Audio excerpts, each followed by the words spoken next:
Hello जी, good morning, सत श्री अकाल। कैसे हो आप सब लोग? और ये आशा करता हूँ कि आप सब लोग हमेशा तंदुरुस्त रहें और खुश रहें और अपने परिवार के साथ जहाँ भी है हंसी खुशी से अपना जो समय है उनके साथ में व्यतीत करें। तो आज मैं आप सबके लिए एक बहुत प्यारी कहानी है और ख़ास तौर पे जो हमारी माताएं बहनें जो घर में काम करती हैं उनके बचपन से लेकर और उनके शादी होने तक, आगे बच्चों तक, बच्चों की जिम्मेदारी तक क्या क्या परेशानियां आती हैं, क्या क्या वो बेचारी जो है अपना समय जो है वो कैसे निकालती है। तो मैं आपको उस विषय के ऊपर एक छोटी सी कहानी जो है वो बताऊंगा। तो आप सब लोग ज़रूर सुनना, खास तौर पे जो मेरी माताएं बहनें इस वीडियो को देख रही हैं वो ज़रूर इस वीडियो को देखना। और अच्छी लगे ये कहानी, अगर मैं कहीं हद तक थोड़ा बहुत भी अगर सही हूँ इस कहानी में, तो प्लीज़ लाइक शेयर कमेंट ज़रूर करना और मेरे को कमेंट में बताना कि ये जो स्टोरी है वो कैसी है। तो ये स्टोरी है एक औरत की पूरी ज़िंदगी की, उनकी साथ में हुए जो भी कहानी है उनकी, क्या उनके साथ होता है, क्या बीतता है, तो उसके बारे में एक कहानी है। कहते हैं कि एक औरत की ज़िंदगी आसान नहीं होती, उसे बस घर संभालना होता है। लेकिन सच क्या है यह कोई नहीं देखता। आज की इस कहानी में मैं एक ऐसी लड़की की कहानी आप सबसे शेयर करूंगा, बताऊंगा, जिसका संघर्ष उसके जन्म के साथ ही शुरू हो जाता है। यानी कि एक औरत का संघर्ष जो है वो उसका जब वो पैदा होती है बेटी के रूप में, तो उसका संघर्ष जो है वो तभी स्टार्ट हो जाता है। एक छोटे से घर में एक बच्ची ने जन्म लिया। नाम रखा गया उसका आरती। घर में लोग आए, मुस्कुराए भी, लेकिन कुछ चेहरों पर निराशा थी। तो निराशा वाले जो चेहरे होते हैं वो आज भी हमारे बीच में ही घूमते हैं। आप समझ सकते हो वो निराशा वाले चेहरे कौन से होते हैं।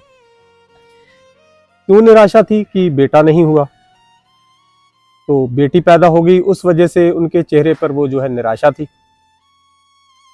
तो बचपन में आरती को जो है खेलना बच्चों को हमेशा पसंद रहता है और उस आरती नाम की लड़की को भी बचपन में खेलना पसंद था। गुड़ियों के साथ, खिलौनों के साथ, जो भी कह दो, बच्चों के खेलने वाले जो खिलौने थे उनके साथ उसको खेलना पसंद था। लेकिन जल्दी ही, कुछ समय बाद ही, उसकी गुड़ियों की जो खेलने की जो उम्र थी, का परेशानी का कारण बना रहता है माँ के लिए, बाप के लिए भी बना रहता है, लेकिन माँ के लिए इस विषय के ऊपर बहुत फिक्रमंद रहती है माँ। तो उसको ये चीज़ का बहुत ज़्यादा मतलब कि फ़िक्र रहती है कि मेरी बेटी कल को जब दूसरे घर में जाएगी तो क्या उसको घर जो है वो अच्छा मिलेगा, पति अच्छा मिलेगा, कैसे व्यवहार वाले लोग मिलेंगे। तो ये चिंता जो है हर एक माँ को रहती है। लेकिन उस सपनों के दौरान क्या था कि आरती जो है वो टीचर बनना चाहती थी। लेकिन एक दिन पिता ने कहा कि अच्छा रिश्ता आया है। पिता को भी इस चीज़ की फिक्र रहती है कि अच्छा रिश्ता आया है तो चलो बेटी को अच्छे घर में भेजा जाए। उन्होंने कहा अच्छा रिश्ता आया है और शादी करनी होगी। उस दिन आरती को पहली बार अपने सपनों को टूटते हुए देखा। जो उसके मन के सपने थे, जो उसने सोचा था कि मैं टीचर बनूंगी, या और भी कोई सपने रहे होंगे बच्चों के, तो वो जो सपने हैं उस दिन उसको उसने अपनी आंखों के सामने ही टूटते हुए देखा।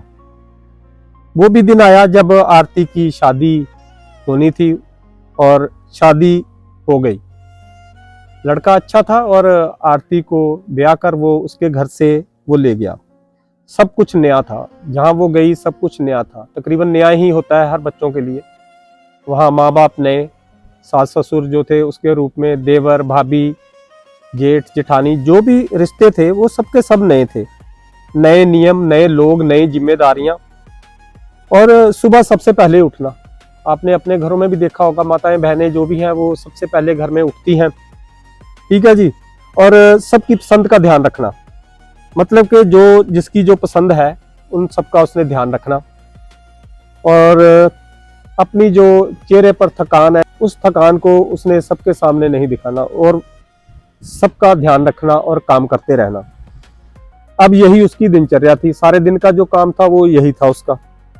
अगर खाना अच्छा बन गया तो वाह वाह, अगर खाने में थोड़ी सी कुछ तब्दीली हो गई, अच्छा नहीं लगा, तो ताने सुनने पड़ते थे। तो ताने तो तकरीबन इन चीज़ों से लेडीज़ को गुजरना पड़ता है, ताने मारते हैं। और नहीं मारने चाहिए ताने उनको, जबकि उन्होंने पूरा घर संभाला हुआ है। लेकिन आरती जो है वो इन सब बातों से बेखबर होकर चुप रहती, बोलती नहीं थी, क्योंकि उसे बचपन में ये शिक्षा मिली थी। शिक्षा किसने दी थी? उसकी माँ ने, कि ये जो दूसरे घर में जाना है, वहाँ की जो शिक्षाएं हैं, वहाँ का जो कामकाज है, उसके बारे में जो है वो एक माँ से बढ़िया और कोई नहीं बता सकता। कहती है उनकी माँ की औरत घर बसाती है, जवाब नहीं देती है। कुछ साल बाद आरती माँ बन गई। पहले आरती एक बच्चा थी, वो अपनी माँ की बेटी थी। अब आरती के खुद एक बच्चा हो गया और वो भी माँ बन गई। उस दिन से उसे अपनी सारी तकलीफ जो है वो भूल गई। अब उसकी नींद बच्चों की रोने की आवाज़ से उठती या उनके साथ में ही सोती। तकरीबन होता है बच्चे रोते हैं तो माँ को ही सब देखना पड़ता है। उसकी खुशियाँ बस अब समझो कि बच्चों में ही मतलब हो गई थी। वो बच्चों के साथ ही खुश रहती, बच्चों के साथ ही मतलब उसका सारा कामकाज हो गया। रातों को जागना, बीमारी में खुद से पहले बच्चों को संभालना, बीमारी में अपने खुद बीमार होकर वो खुद बच्चों को भी संभालना, ये सबसे बड़ा मतलब काम होता था। साल गुजरते गए, बच्चे भी बड़े हो गए, पति अपने काम में व्यस्त रहने लगे, घर चलता रहा, लेकिन आरती कहीं खो गई। जो आरती एक बहुत प्यारा सुंदर सा एक बच्चा था, जिसकी बहुत सारी आशाएं थी, सपने थे, वो कहीं खो गई बेचारी। एक दिन अचानक से उसको याद आया कि मैंने तो आईना ही बहुत दिनों से देखा नहीं है। आईने को देखकर उसका ध्यान जो है और भी आकर्षित हो गया कि मैं आज अपना एक आईना तो देखूं, क्या कहता है आईना, मैं कैसी हो गई हूं। उसने आईने में सफेद बाल देखे और वह चौंक गई।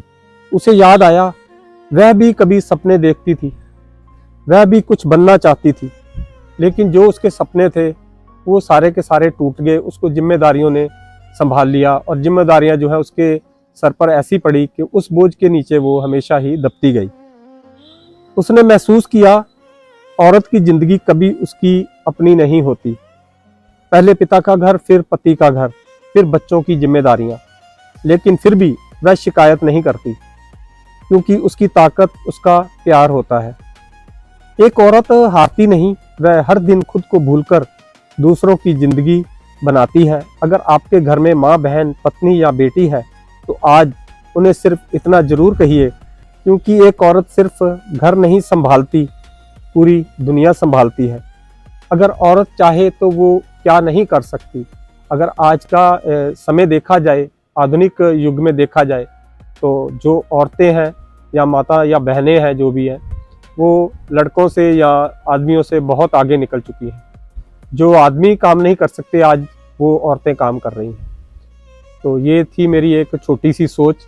अगर आपको ये अच्छी लगी हो तो प्लीज़ इसको ज़रूर आप लाइक, शेयर, कमेंट ज़रूर करना और आगे भी इसको फॉरवर्ड करना उन माताओं बहनों तक जो मेरे चैनल के साथ नहीं जुड़े हैं, और जिन्होंने मेरे चैनल को सब्सक्राइब नहीं किया वो प्लीज़ इसको ज़रूर सब्सक्राइब कर लेना, ताकि आगे ऐसी और भी मैं वीडियो जो है वो आपके सहयोग से आप तक पहुंचा सकूं।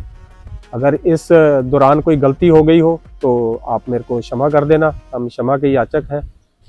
आप सब लोग जहाँ भी रहें तंदुरुस्त रहें, खुश रहें, यही मेरी भगवान से प्रार्थना है। धन्यवाद, बहुत बहुत शुक्रिया।